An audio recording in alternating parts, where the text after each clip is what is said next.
What's up, Lucas? How's it going? Good, man. How are you doing?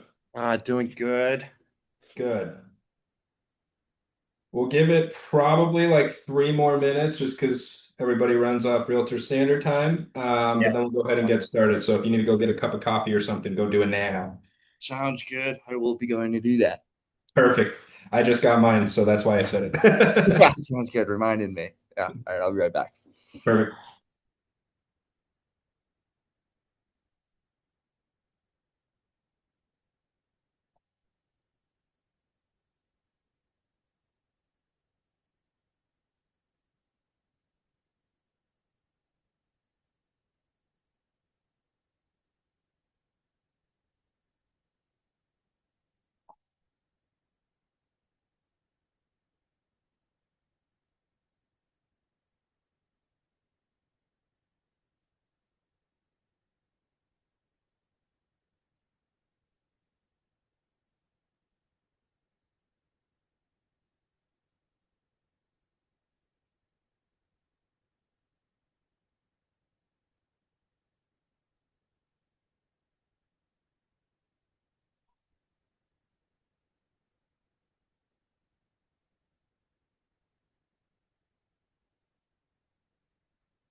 All right. We'll go ahead and get started. And then those people that want to hop on late can hop on late. But we are at another week of Be the Market Expert. So I'm going to share my screen.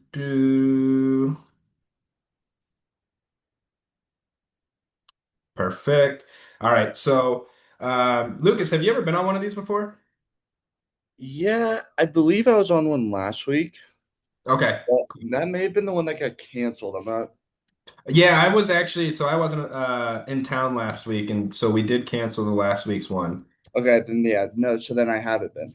Perfect. Well, it's a great time to get started now. But the reason I asked is because so this article, this first article that I'm about to go over, I always do this one first. It's from Housing Wire from Logan Motoshami, and it's basically a market update Okay, article. So I'm just going to dive into all these articles. If you have questions, throw them in the comments or interrupt me, whatever you want to do. But we'll just run through all this stuff. So sounds good. obviously, like I said, this is the first one about what's going on in the national market. So, for months, many did expect higher mortgage rates to bring the housing market to a halt. But instead, the data, what Logan's seen is the data has continued to tell a more balanced story. While demand is slowing, the buyers haven't disappeared, the inventory is improving, and the sellers are still entering the market. And the purchase activity remains stronger than it was a year ago. So the market is adjusting. It's not collapsing like some of the headlines might say. So what we're going to do, I don't ever go into mortgage spreads or 10-year yield or in mortgage rates because we stay in our own lane as a realtor, and that's for lenders. So we're going to jump down to weekly pending sales. So pending sales did soften slightly compared to recent weeks, but they still did post a year-over-year growth, showing that the buyers continue to enter the market despite the elevated rates. So last year, this week was 68,413. This year, we're at 69,109 for pending sales. He did note that the year-over-year comparisons do become tougher from here because mortgage rates were falling during the same period last year. So if the rates do remain above 6.64%, we can expect growth to continue to slow through the remainder of 2026. You can kind of see on this graph here where we've been. We are this darker line here. So as we jump down to total pending sales, if we look at the broader trend rather than a single week, the total pending sales do still remain ahead of last year, as you can see right here, which does confirm that the overall buyer demand is still healthier than many expected. As far as the numbers go, last year we were at 386,561, and this week we are at 396,572. So while the higher rates have cooled the activity, the market does continue to outperform 2025. Now, when we jump into mortgage purchase application data, so one thing to note here with mortgage purchase application data, it is a lead sort of data source that we watch. So these people are people that have put in a mortgage application to purchase a home, meaning that they are the buyers of 30 to 90 days out. So mortgage applications did dip last week, reflecting the recent increase in the interest rates. So we did see a 4% decrease week over week, and we saw a 3% decrease year over year. Now, when we go into the grand scheme of things, we have had for 2026 12 positive week to weeks, 15 negative week to weeks, 2 flat weeks, 10 weeks of double digit year over year growth, 25 weeks of positive year over year growth, and 3 negative year over year weeks. So, with this one, the takeaway is pretty simple. The buyers do become more active when the rates improve, and even the modest rate increases quickly cool demand. And you can kind of see that following along this line here. So now as we dive into housing inventory, the inventory continues moving toward healthier levels, although the growth has slowed significantly compared to last year. So July 24th to July 31st, 2026, we went from 865,233 to 872,932. The same week last year, for July 25th to August 1st, the inventory rose from 860,407 to 865,600. And again, we can kind of see we're right above last year still. So inventory is now approximately 0.85% higher than last year, bringing the market closer to historical norms after years of extremely limited supply. Hey, Ryan, just saw you jumped on. New Hello. listings. All right, so we got new listings. Last year we were at 69,836. This year we're at 72,556. Now, seasonality is beginning to take over as new listings gradually decline heading towards the fall. While the listings are slowing seasonally, they're still significantly healthier than what we experienced in 2023. More homeowners are willing to move because today's market offers more opportunity on both the buying and the selling side. So now we'll dive into price cut reductions. So price reductions continue to remain below last year's levels, although Logan did mention that he expects the gap to narrow if the remortgage rates remain elevated. So last year's price reductions, we were at 42%. This year we're at 40.97%. Now that number, just looking at it, can seem scary. However, with the national average, you have to remember that one of every three homes is going to go through a price cut. That's just the national average. So 33% is kind of that threshold that we're looking for. So we are a little higher than where we want to be, but yet we're also still lower than last year. So my take on this article, the biggest misconception that I do continue hearing is higher interest rates automatically mean that it's a weak housing market. And this data has told a different story. Yes, the demand is cooling, but it's cooling from a healthier place. Buyers have not disappeared, they're just simply becoming more selective. Inventory is rebuilding without flooding the market, and the sellers are still listing homes and pricing has remained surprisingly stable. The biggest variable moving forward is not the inventory, it's going to be the mortgage rates. And if the rates stay elevated, we do expect to see the demand to soften gradually throughout the remainder of the year. If the rates improve, then the buyers are still waiting on the sidelines and could quickly re-enter the market. And I think we're seeing this exact same trend here in Colorado. Homes that are priced correctly and presented well continue to sell, while the overpriced listings are sitting longer and are requiring price adjustments. The inventory has improved compared to the last few years, giving buyers more options, but we're nowhere near an oversupply. Colorado does remain a market where strategy matters more than ever. So if we were talking to a client about this, here's how I'd explain it. The market isn't slowing because buyers don't want homes. It's slowing because affordability changes every time the mortgage rates move. Buyers are still out there, but they're being much more intentional. If you're selling, pricing correctly is critical. If you're buying, having more inventory gives you opportunities we haven't seen in years. So don't let the headlines dictate your conversations, and this is something that I talk about all the time. Many consumers do hear higher rates and assume that the housing market is falling apart. Our job is to explain the difference between slowing activity and declining demand. Those are two very different markets. So if I leave one last line with this article, higher mortgage rates are slowing the pace of market, not stopping it. Buyers remain active, the inventory continues to improve, and the success increasingly depends on pricing, preparation, and strategy. Having these conversations with our buyers and our sellers beforehand will only make our jobs easier down the road. All right, let me hide this stupid bar. We're going to jump now into the next article, which is here's where the housing market is headed on its way to into 2027. So, as agents, we're often asked, should I buy now or should I wait? Or where is the market headed? Um, this panel featured economist Chris Thornburg, who's from Beacon Economics, and Daniel Hale from Realtor.com. And they provided one of their clearest long-term outlooks that we've seen. Their message is pretty simple. The housing market is improving, but slowly. Affordability is getting better, yet the mortgage rates, the inventory shortages, and the lock-in effect will continue shaping the market well into 2027. So the economy is stronger than headlines it suggests, though. Chris Thornburg does believe in this article that there's a major disconnect between public perception and economic reality. While headlines continue to focus on inflation or AI replacing jobs or the recession fears or even the geopolitical conflicts, many of the underlying economic fundamentals do remain healthy. The consumer spending remains near record highs. The unemployment is still historically low. Businesses continue investing, and we see that all the time in our industry. Housing affordability has begun to improve as well. So his concern isn't today's economy, it's several years down the road. Thornburg believes that a massive federal deficits and growing national debt pose a much larger long-term risk than many of the issues dominating today's headlines.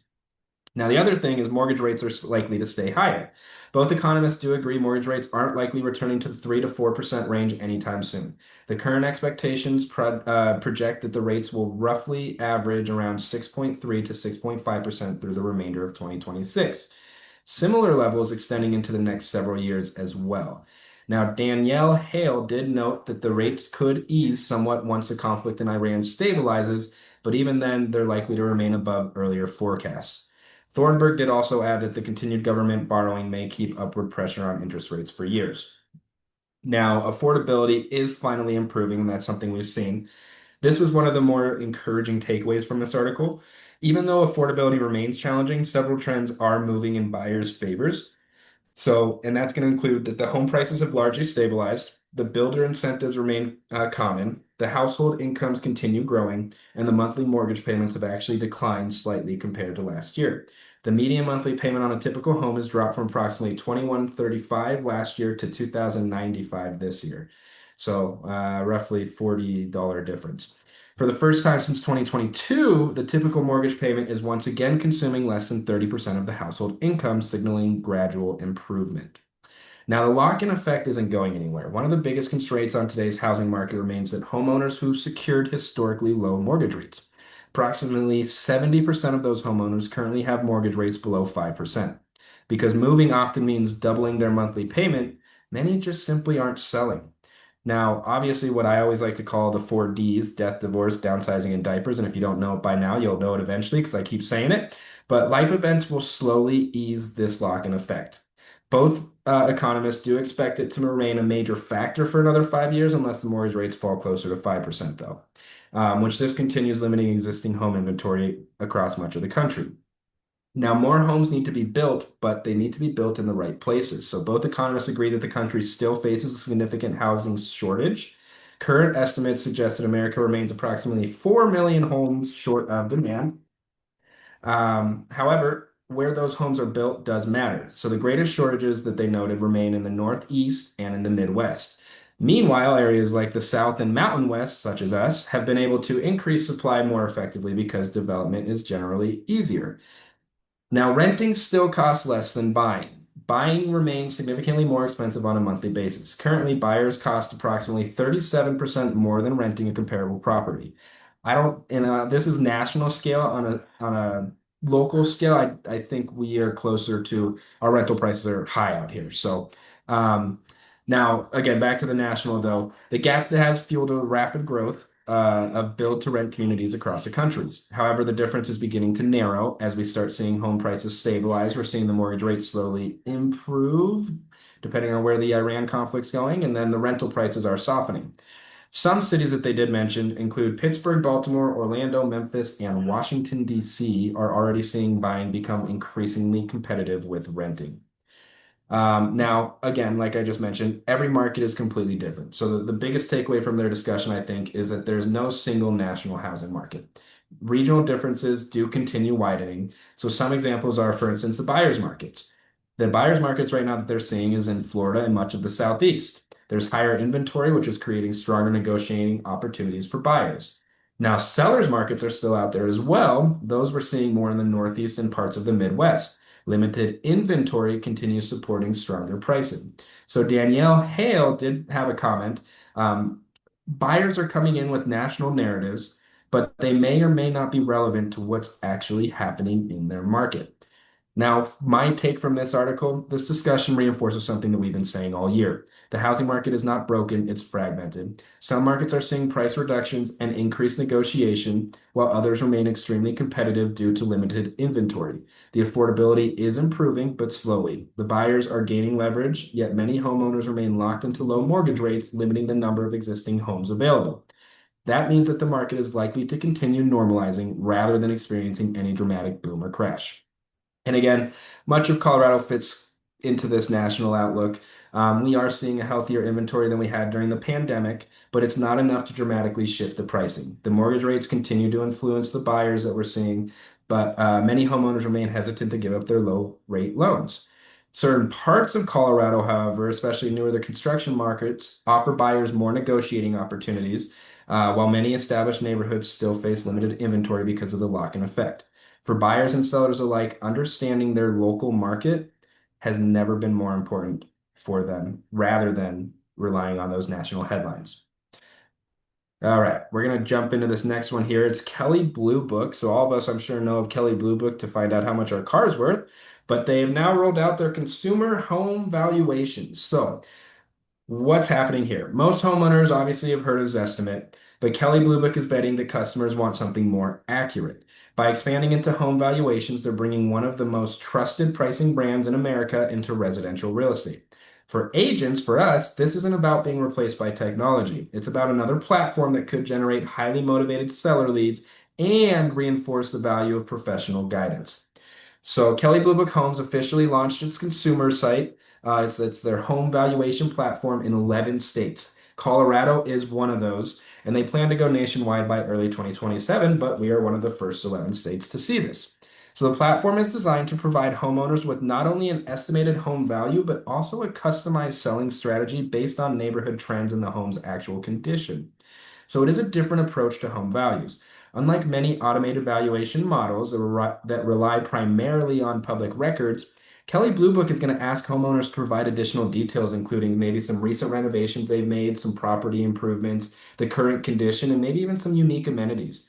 And then that information is taken and combined with the neighborhood pricing trends for the local market activity and the seasonal sales patterns. So the valuation engine is powered by TrueTrax, which is an appraisal technology that's already used by professional appraisers and mortgage lenders. And according to Kelley Blue Book Homes, their system is designed to estimate values within 3% of the final sales price, which is compared to the other third-party sites as they miss it oftentimes by more than 10%. So it should be a lot more dialed in. Now, one important difference is that Kelley Blue Book Homes isn't trying to eliminate agents. After homeowners receive their valuation, they're connected with vetted real estate professionals who help them develop a pricing strategy, negotiate or navigate the selling process, and then also avoid costly pricing mistakes. The company believes professional guidance helps homeowners maximize their final sales price while reducing errors that can leave money on the table down the road. So, for decades, Kelley Blue Book has been one of the most recognized names in the vehicle valuations. Now they're leveraging that same consumer trust in pricing to enter the real estate world. Rather than competing on a listing search, they're competing on valuation accuracy and seller confidence. Again, I think this is another example of technology changing how consumers start their real estate journey. It's not eliminating the need for us as agents. Consumers increasingly begin by asking, what is my home worth? Whether that answer comes from Zillow or Realtor.com or even now Kelley Blue Book, the estimate is still only the beginning of the conversation. There's not an algorithm out there, and there probably won't ever be, that can fully account for buyer psychology, for the neighborhood nuances, for the staging, the local competition, or even the pricing strategy. Those are still areas where experienced agents provide tremendous value. Now, I did mention that Colorado is one of the first states included in this rollout, meaning that many of our homeowners may begin seeing Kelley Blue Book valuations here in the future. As agents, it's worth becoming familiar with this platform just because clients may start referencing those estimates alongside Zestimates as well as CMAs. So rather than dismissing these tools, just use them as a conversation starter and lead it into a professional market analysis. Don't compete against these tools. Use them to start conversations. When a homeowner brings you an online estimate, acknowledge it, explain how it was generated, and then demonstrate how your local market expertise builds a more complete pricing strategy. All right. So now we're going to jump into pending home sales. Hit 3 month low as rates climb. So, again, something that we've kind of already touched on earlier today. The market isn't coming to a stop, but the buyers are becoming more selective. So, as the mortgage rates climb back into the mid six range, we're seeing pending sales slow and homes spend more time on the market. The upside is that buyers now have more negotiating power that they haven't had in several years. Buyer activity slows, obviously. So this article does mention that according to Redfin, the U.S. pending home sales fell 1.3% week over week, reaching their lowest level in 3 months during the 4 weeks ending July 19th. Even with the weekly slowdown, the pending sales remain 3.1% higher than they were 1 year ago. And that's showing that while the demand is cooled, it's still stronger than last year's pace. And mortgage rates continue to apply pressure. So, one of the biggest reasons for this slowdown has been rising mortgage rates. The average 30-year fixed mortgage rate climbed to 6.55, which is an 11-month high. At the same time, the national median sales price reached 408,795. That's only about $900 below the all-time record high. So higher financing costs combined with near record home prices do continue to challenge the affordability for many buyers. However, as the demand softens, buyers are finding themselves in a much stronger negotiating position. According to Redfin agents, the seller concessions are becoming more common, which is something we're seeing here. The price negotiations are increasing, and the homes sitting on the market for several weeks often offer opportunities for buyers. However, not every property is experiencing slower demand. Move-in ready homes that are well priced, they continue to attract strong interest because many buyers prefer avoiding renovation costs while financing remains expensive. Fixer-uppers, on the other hand, are presenting some of today's biggest negotiating opportunities for those buyers. And also, we're still seeing sellers remain cautious. The new listings increased only 0.4% week over week, remaining near the second lowest level of 2026. And I think many homeowners continue delaying their decision to sell, hoping that the market conditions do improve before listing. Meanwhile, the active listings rose 0.5% year over year. Homes did spend a median of 41 days on the market, 1 day longer than the previous reporting period.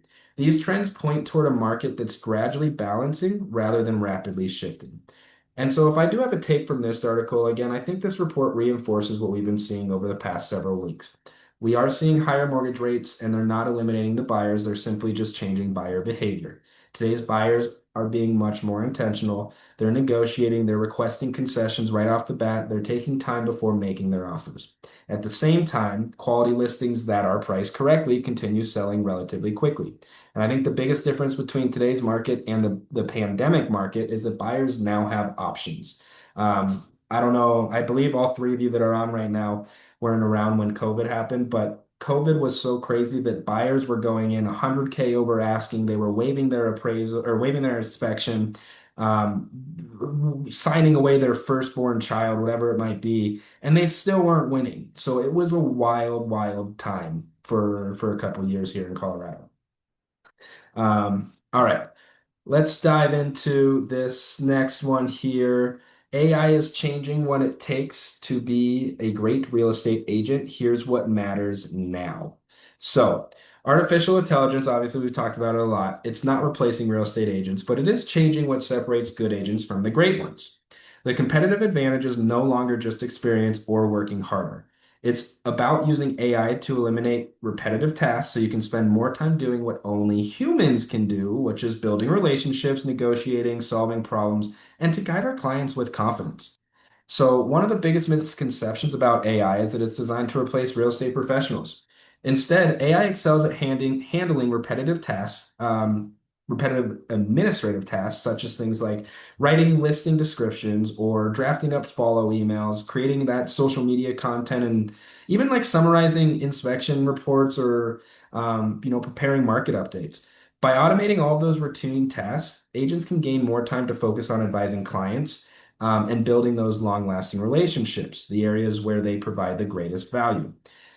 And regardless, the clients that we have, they're already using most likely AI before they call you. Today's consumers aren't just browsing listings on websites anymore.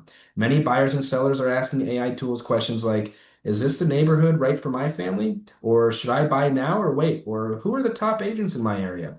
According to Realtor.com, this article mentioned that in a survey cited in this article, well, in this article, there was a survey that was cited. 82% of buyers and sellers are already using AI during their home search. 82%. That's a lot. That means that clients are arriving at conversations more informed and with higher expectations from the AI. And I think this article makes an important distinction.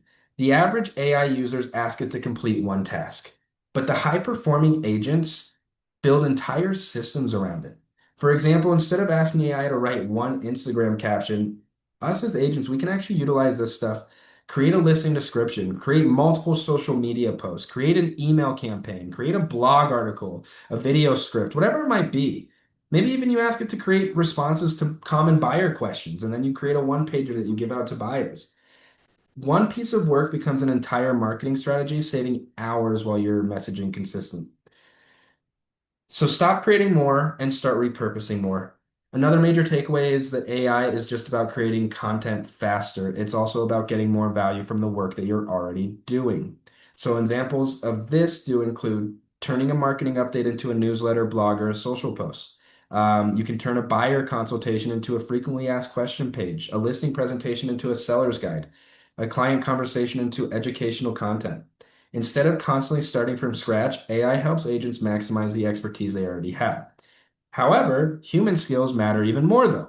Perhaps the most important message in this article is that the skills the client value most cannot be automated. AI is not able to read emotions during negotiations. It's not going to be able to build trust with a nervous buyer. It's not going to be able to guide the families through difficult life transitions, whatever it might be.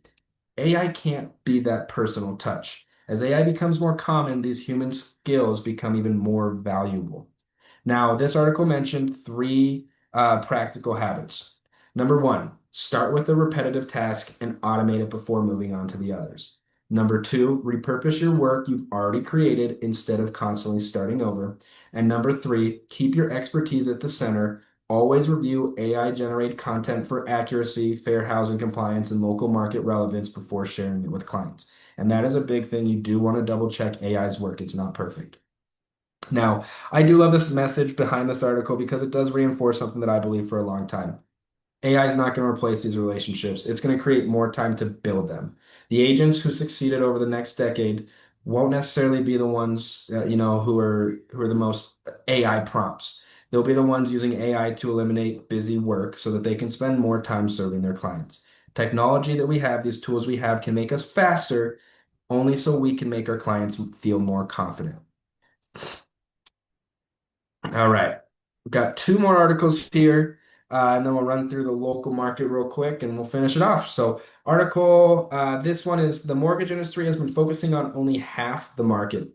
So, when most people think about mortgages, they think about buying a home, but homeowners' financial needs don't end once they get the keys. As people build equity or they start to retire or renovate or whatever it might be, they need new financing solutions. And this article argues that the mortgage industry's next growth opportunity isn't finding new borrowers, it's continuing to serve the existing homeowners through every stage of home ownership. So for years, lenders have focused on two primary transactions, home purchases and mortgage refinances. But once someone becomes a homeowner, their financial needs do continue to evolve. These examples might include, funding home renovations or paying for your healthcare expenses, helping your children financially, maybe even purchasing a second home or supplementing retirement income. This article suggests that many homeowners have significant equity but don't necessarily fit traditional lending guidelines anymore, especially once they retire. So the traditional lending has its limits. Many homeowners who have built substantial equity struggle to qualify for traditional financing because they may not have employment income anymore. Their debt to income requirements become harder to meet, or they just don't want another required monthly mortgage payment. And this article explains that this creates an opportunity for reversed home equity products, particularly for homeowners entering retirement. So unlike traditional home equity loans or even HELOCs, certain reverse mortgage products may allow qualified homeowners to access equity without taking on a new required monthly mortgage payment while still requiring borrowers to meet obligations such as paying taxes, insurance, and maintaining the property. Rather than presenting reverse mortgages as a last resort, the article frames them as another financial planning tool. So, Finance of America highlighted in this article several proprietary products designed for different homeowner situations, which included accessing equity from the higher value homes, or preserving historically low first mortgage rates, or even using a second lien reverse mortgage rather than refinancing an existing low rate mortgage.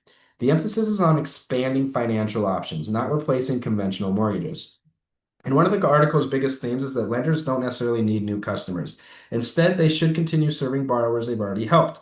The goal is creating lifelong client relationships rather than viewing every mortgage as a one-time transaction. This article also highlights how technology is being used to identify homeowners who may benefit from reverse lending. The Finance of America did discuss the tools that help lenders, and the broader message is that technology can help lenders continue serving clients as their needs evolve.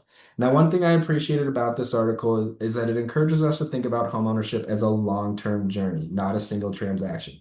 And it's something that I've said for the longest time. I'm not in this business just to help you find your dream home.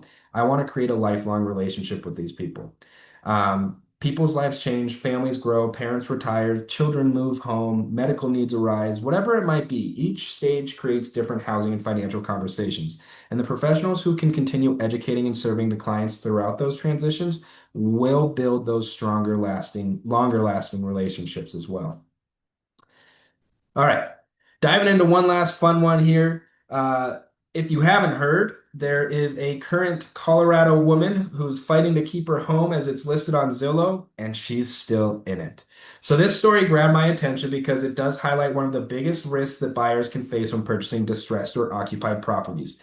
While social media quickly labeled the occupants as squatters, the listing itself never confirms that. What it does make clear is that the buyer will inherit the responsibility of gaining possession after closing with no opportunity to inspect the home beforehand. And that's not normally how it is. Normally, it's on the seller to get the renter out, unless if the buyer and seller agree to continue to rent the property.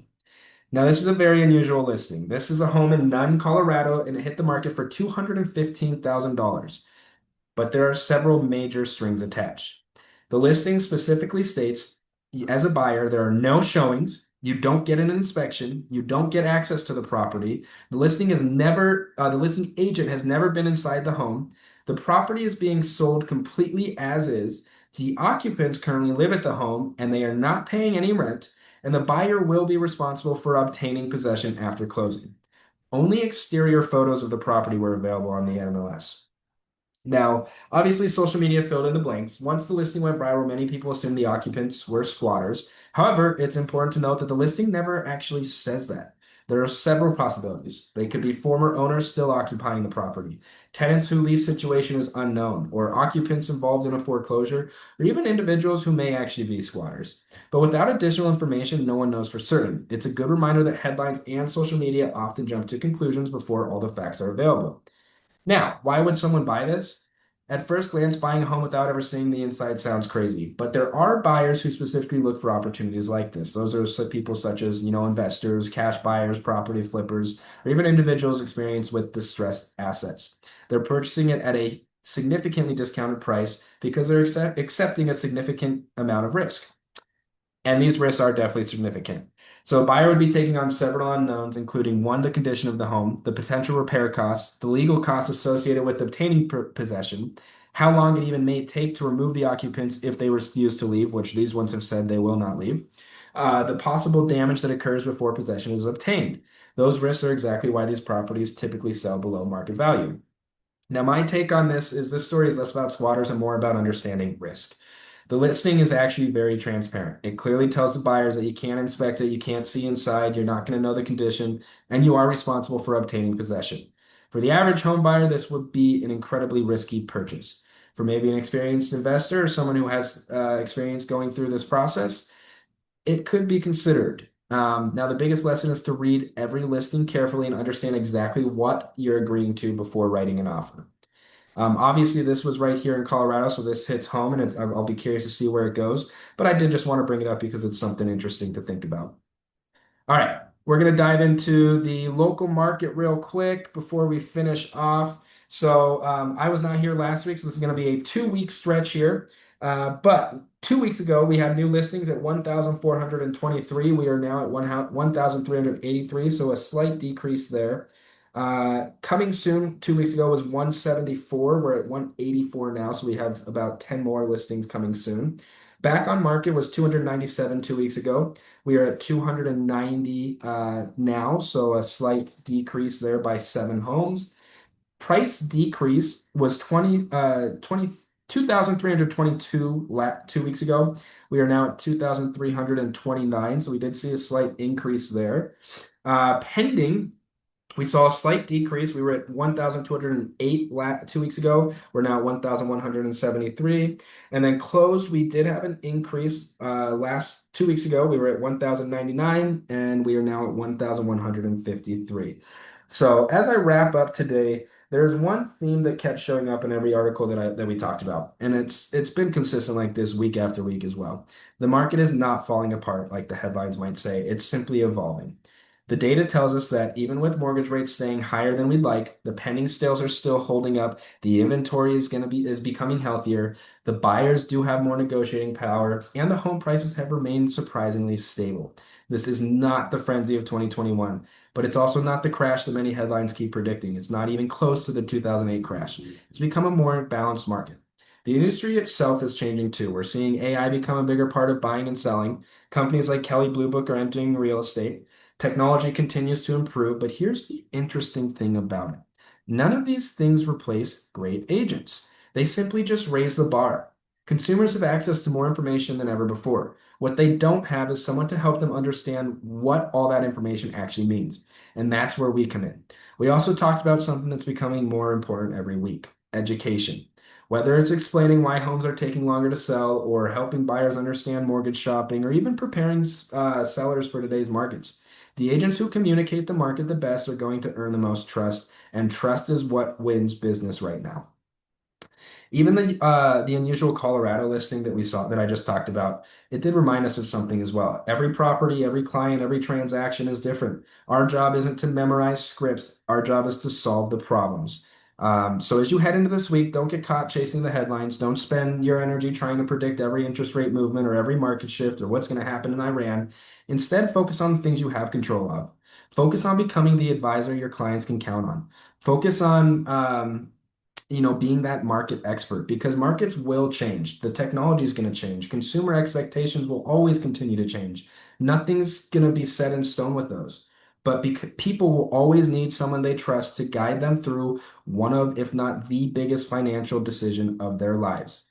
And that's what great market experts do. So that's all I got today. You guys all have a great week. Thank you for taking time out of your Tuesday morning, and please reach out if anything comes up. Thank you, Chris. Thank you. Thanks, Chris. Absolutely, Lucas. You have a good rest of your day, man. Yeah, you too, man. All right. Thank you.